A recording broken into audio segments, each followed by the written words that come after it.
कुत्ते के पिल्ले की माँ बंदरिया। एक बार की बात है, शेर ने बंदरिया के बच्चे को मारकर उसे खा लिया था। बेचारी बंदरिया सोचती रहती है, मेरा बच्चा तो अब जिंदा नहीं रहा, तो मैं भी अब जी के क्या करूंगी। मुझे तो मर ही जाना चाहिए।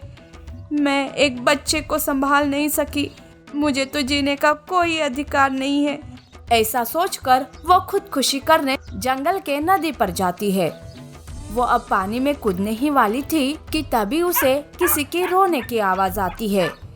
वो इधर उधर देखती है तो उसे नदी के पास एक छोटा सा कुत्ते का पिल्ला दिखाई देता है जो कि रो रहा था।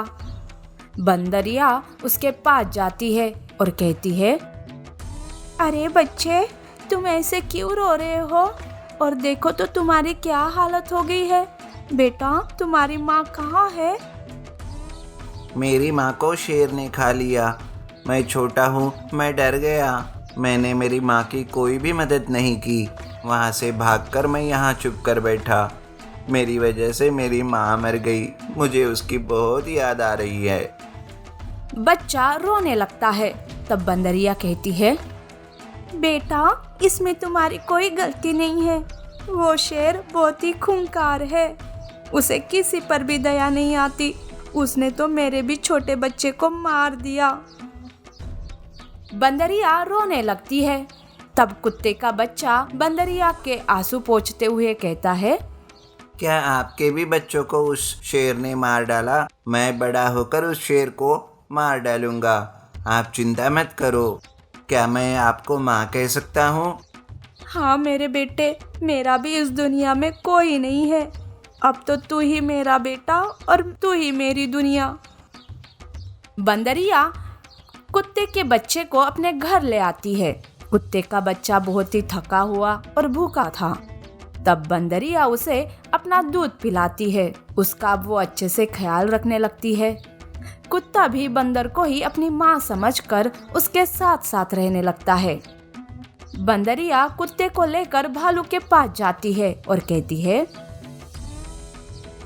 भालू भाई, ये मेरा बच्चा है। आप ना इसे ऐसी ट्रेनिंग दीजिए ताकि ये किसी भी मुसीबत का सामना कर सके। अरे बंदरिया, तुम्हारा बच्चा तो मर गया था ना। अब तुमने ये किस आवारा और अनाथ कुत्ते को उठा कर ले आई? तुम इसे अपना बच्चा मान रही हो? तुम्हारी अकल तो ठिकाने पर है ना? भालू भाई, ये मेरा बच्चा कोई आवारा या अनाथ नहीं है। मेरे बच्चे के बारे में ऐसा मत कहो। तुम मत सिखाओ मेरे बच्चे को, मैं ही खुद सिखाती हूँ अपने बच्चे को। बंदरिया भालू पर गुस्सा करके कुत्ते को लेकर वहाँ से चली जाती है। अब बंदरिया खुद ही अपने बच्चे को सिखाने लगती है। उसे अच्छे से खाना देती है और शिकारी से कैसे बचना ये भी सिखाती है। अब कुत्ता भी माँ बंदरिया के साथ पलने लगता है। बंदरिया की पालन पोषण से वो बहुत ही ताकतवर बनते जा रहा था। ऐसे में एक दिन फिर से शेर बंदरिया के घर के पास आता है। वहाँ उसे हट्टा खट्टा कुत्ता दिखाई देता है। उसे देखकर शेर के मुंह में पानी आता है। वो कहता है, अरे वाह, इस बंदर ने तो कुत्ते को पाल रखा है। बड़ा ही हट्टा कट्टा कुत्ता है ये तो। इसे खाकर तो मेरी हफ्ते भर की भूख मिट जाएगी। वो ऐसे सोच ही रहा था कि तभी वहाँ बंदरिया आती है और उसे रोकते हुए कहती है, शेर, अब इस बार मैं तुम्हें अपने बच्चे को खाने नहीं दूंगी। तुमने मेरा एक बेटा तो मुझसे छीन लिया है। अब मैं मेरे दूसरे बेटे को तुम्हें छीनने नहीं दूंगी। और हाँ, अगर मेरे बेटे को पता चला तो वो तुम्हें ही मारकर खा जाएगा। शेर बंदरिया की बात सुनकर हंसने लगता है और वो उस पर ही हमला बोल देता है। तब बंदरिया चिल्लाते हुए अपने बेटे को आवाज देती है, बेटा, बेटा, बचाओ। ये आवाज सुनकर कुत्ता शेर को पीछे से पकड़ लेता है। कुत्ता शेर को अपनी माँ पर हमला करने ही नहीं देता। अब उन दोनों में लड़ाई शुरू हो जाती है। कुत्ता तो बदले की आग में पहले से ही था। अब तो बंदरिया की वजह से वो और भी ताकतवर हो चुका था। इसीलिए कुत्ता अपने नुकीले दांतों से शेर को काटने लगता है। बंदरिया भी शेर को मारने लगती है। तब शेर घायल होकर अपने जान बचाकर वहां से भाग जाता है। इस तरह से माँ बेटे ने मिलकर शेर से बदला ले लिया। ऐसी और अमेजिंग कहानियों के लिए हमारे चैनल को लाइक और सब्सक्राइब करना ना भूलें। शुक्रिया।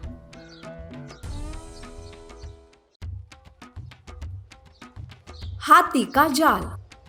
बहुत समय पहले की बात है। सुंदरवन में बहुत सारे हाथी रहते थे। उनका मुखिया हाथी बड़ा दयालु, बुद्धिमान और गंभीर स्वभाव का था, परंतु उसका पुत्र बड़ा ही शरारती और खुरापाती दिमाग का था। किसी का दर्द क्या होता है वो जानता ही नहीं था। उसे अपनी शक्ति पर बड़ा घमंड था। वो जंगल में दूर दूर तक आवारा घूमता और जंगल के पशु पक्षियों को नुकसान पहुंचाता था। एक बार वो घूमते घूमते जंगल से बाहर निकल आया। चारों ओर मैदान ही मैदान था। दोपहर तप रही थी। गर्मी और प्यास के कारण उसका बुरा हाल था।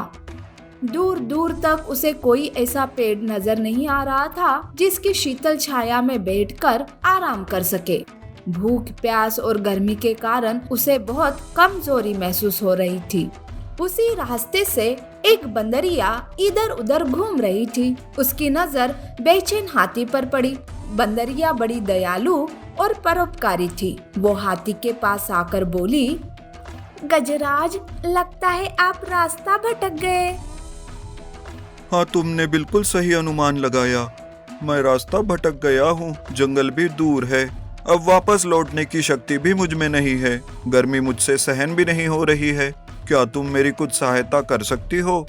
हाथी ने बंदर से करहाते हुए कहा, हाँ, मैं तुम्हारी सहायता कर सकती हूँ। यहाँ से थोड़ी ही दूर एक सुंदर सा जंगल है। उसमें तरह तरह के फल फूलों के पेड़ है। उसके पीछे निर्मल जल से भरा एक सरोवर है। वहाँ विश्राम करके तुम्हारी थकान मिट जाएगी। थोड़े से फल और शीतल जल तुम्हारे अंदर स्फूर्ति भर देंगे। ऐसा बंदरिया ने कहा। हाथी बंदर को अपने ऊपर बिठाकर जंगल के ओर चल पड़े। उसने हाथी से कहा, गजराज, यही वो जंगल है। यहाँ तुम्हारी सुविधा की सारी चीजें उपलब्ध है। तुम हमारे मेहमान हो। सरोवर का मीठा पानी पीकर प्यास बुझा लो। इस पीपल के वृक्ष पर मेरा घर है। मेरे छोटे छोटे बच्चे हैं। मेरी राह देख रहे होंगे। अब मैं चलती हूँ। ऐसा कहकर बंदरिया घर की ओर चली गई। हाथी प्यासा था। वो झील की तरफ चल पड़ा। उसने सरोवर का पानी पिया और पीपल के पेड़ के नीचे आकर सो गया। अगले दिन बंदरिया अपने बच्चों के लिए खाना लाने गई थी। चलते समय उसने देखा कि थका हारा हाथी पीपल के पेड़ के नीचे बेसुध सो रहा है। जब वो फल लेकर पीपल के पेड़ के पास आई तो आसपास का दृश्य देखकर घबरा गई। उसे लगा जैसे कोई भयानक तूफान आया और सब कुछ तहस नहस करके चला गया। आसपास की झाड़ियां रौंदी हुई थी। बंदरिया को देखकर सारे पक्षी इकट्ठा हो गए। उन्होंने बताया कि ये सब उस हाथी ने किया है जिसे तुम साथ लेकर आई थी। बंदरिया को दुख हो रहा था कि उसने ऐसे दुष्ट की सहायता की। बंदरिया ने गुस्से से भरकर कहा, ऐसे दुष्ट को तो सजा मिलनी ही चाहिए। पक्षियों ने भी एक स्वर में कहा, हाँ, हम क्या कर सकते हैं। हम तो बहुत छोटे हैं। वो बहुत बड़ा शक्तिशाली है। तुम चिंता न करो, मैं आती हूँ। ऐसा कहकर बंदरिया वहाँ से चली गई। बंदरिया सीधे शेरों की जगह पर चली गई। उस समय राजा शेर अपने कक्ष में आराम कर रहा था। बंदरिया ने शेर के गुफा में प्रवेश किया। वो हाँप रही थी और रोते रोते हुए बंदरिया बोली, राजा राजा शेर जी, मुझे क्षमा कर दीजिए। मुझसे भयंकर भूल हो गई। मैंने एक भूखे प्यासे और गर्मी से झुलसते हुए राह भटके हुए हाथी को अपने जंगल में आसरा दिया। जब झील का जल पीकर उसकी प्यास शांत हो गई और वृक्षों की ठंडी छाया मिल गई तो वो उद्दंडता पर उतर आया। उसने भरे पूरे जंगल को तहस नहस करके रख दिया। छोटे वृक्षों, लताओं और झाड़ियों को उखाड़कर फेंक दिया। चिड़ियों के अंडे, बच्चे नष्ट कर दिए। शेर ने बंदरिया की बात सुनकर शांत स्वर में कहा, बंदर रानी, इसमें तुम्हारा कोई दोष नहीं है।